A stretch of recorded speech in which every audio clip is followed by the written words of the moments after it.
दोस्तों, भगवान श्री कृष्ण कहते हैं कि जब कठिन समय चल रहा हो तो मनुष्य को घबराना नहीं चाहिए। दोस्तों, श्री कृष्ण कहते हैं कि जीवन एक मेला है जिसमें सुख दुख के झमेले लगे रहते हैं। हर व्यक्ति के जीवन में एक ऐसा कठिन समय भी आता है जब व्यक्ति निराश हो जाता है। ऐसे समय पर यदि धैर्य से काम लिया जाए और खुद को प्रेरित करके रखा जाए तो सफलता भी आपकी दहलीज पर दस्तक देती है।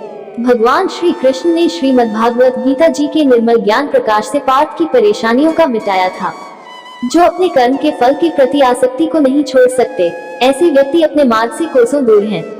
अपनी इच्छा की शक्ति से अपने आप को नया आकार दें, अपने आप को कभी भी स्व इच्छा से नीचा न होने दें। इच्छा ही आत्मा की एकमात्र मित्र होती है और याद रखना कि इच्छा ही आत्मा की एकमात्र शत्रु भी होती है।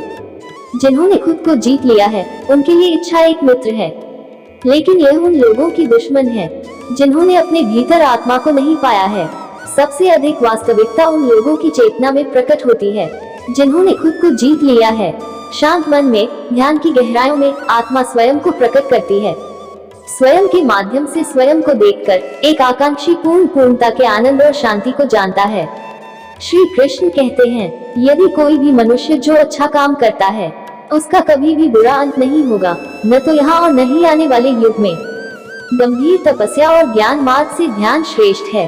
भगवान श्री कृष्ण कहते हैं कि मुझ पर अपना मन लगाकर योग के अभ्यास से स्वयं को अनुशासित करो।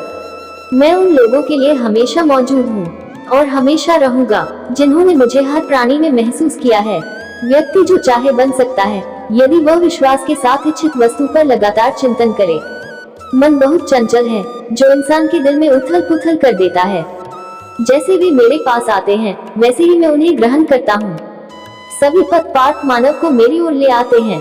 इंद्रियों से मिलने वाला सुख पहले तो अमृत जैसा लगता है, लेकिन अंत में यह विष के समान कड़वा होता है। जब ध्यान में महारत हासिल हो जाती है तो मन हवा रहित स्थान में दीपक की लौ की तरह अडिग रहता है। श्री कृष्ण अर्जुन से कहते हैं कि हे अर्जुन, तीनों लोकों में मेरे पाने के लिए कुछ भी नहीं है और न ही कुछ हिस्सा है जो मेरे पास नहीं है। मैं अभिनय करना जारी रखता हूँ, लेकिन मैं अपनी किसी जरूरत से प्रेरित नहीं हूँ। कर्म मुझ पर इसलिए नहीं टिकते क्योंकि मैं उनके परिणामों से जुड़ा नहीं हूँ। जो लोग इसे समझते हैं और इसका अभ्यास करते हैं वे स्वतंत्रता में रहते हैं। ज्ञान की भेद किसी भी भौतिक भेद से बेहतर है क्योंकि सब कामों का लक्ष्य आत्मिक बुद्धि है। जैसे आग की गर्मी लकड़ी को राख कर देती है, वैसे ही ज्ञान की आग सभी कर्मों को भस्म कर देती है। अपना काम हमेशा दूसरों के कल्याण को ध्यान में रखकर करें। हर व्यक्ति का विश्वास उसकी प्रकृति के अनुसार होता है। मैं उन्हें ज्ञान देता हूँ जो सदा मुझसे जुड़े रहते हैं और जो मुझसे प्रेम करते हैं। मेरी कृपा से कोई सभी कर्तव्यों का निर्वाह करते हुए भी बस मेरी शरण में आकर अनंत अविनाशी निवास को प्राप्त करता है। बुद्धिमान व्यक्ति कामुक सुख में आनंद नहीं लेता। जो कार्य में निष्क्रियता और निष्क्रियता में कार्य देखता है वह एक बुद्धिमान व्यक्ति है। मैं धरती की मधुर सुगंध हूँ, मैं अग्नि की ऊष्मा हूँ, मैं ही सभी जीवित प्राणियों का जीवन भी और मैं ही सन्यासियों का आत्मसंयम हूँ। तुम उसके लिए शोक करते हो जो शोक करने के योग्य नहीं है और फिर भी ज्ञान की बातें करते हो। बुद्धिमान व्यक्ति ना जीवित और ना ही मृत व्यक्ति के लिए शोक करते हैं। बुद्धिमान व्यक्ति को समाज कल्याण के लिए बिना आसक्ति के काम करना चाहिए। श्री कृष्ण कहते हैं कि कर्म मुझे बांधता नहीं क्योंकि मुझे कर्म के प्रतिफल की कोई इच्छा नहीं। कर्म योग वास्तव में एक परम रहस्य है। कर्म उसे नहीं बांधता जिसने काम का त्याग कर दिया है। अपने अनिवार्य कार्य करो क्योंकि वास्तव में कार्य करना निष्क्रियता से बेहतर है। आत्मज्ञान की तलवार से काटकर अपने हृदय से अज्ञान के संदेह को अलग करके अनुशासित बनो। मनुष्य अपने विश्वास से निर्मित होता है। जैसा वो विश्वास करता है वैसा वो बन जाता है। इस जीवन में मनुष्य न तो कुछ खोता है और न ही कुछ व्यर्थ होता है। बस मनुष्य का मन अशांत है और उसे नियंत्रित करना कठिन है, लेकिन अभ्यास से इसे वश में किया जा सकता है। केवल मन ही किसी का मित्र और शत्रु होता है। व्यक्ति या जीव का कर्म ही उसके भाग्य का निर्माण करता है। जब मानव अपने कार्य में आनंद खोज लेता है तब वह पूर्णता प्राप्त कर लेता है। नरक के 3 द्वार होते हैं, वासना, क्रोध और लालच। ये तीनों द्वार मनुष्य को कहीं का नहीं छोड़ते हैं।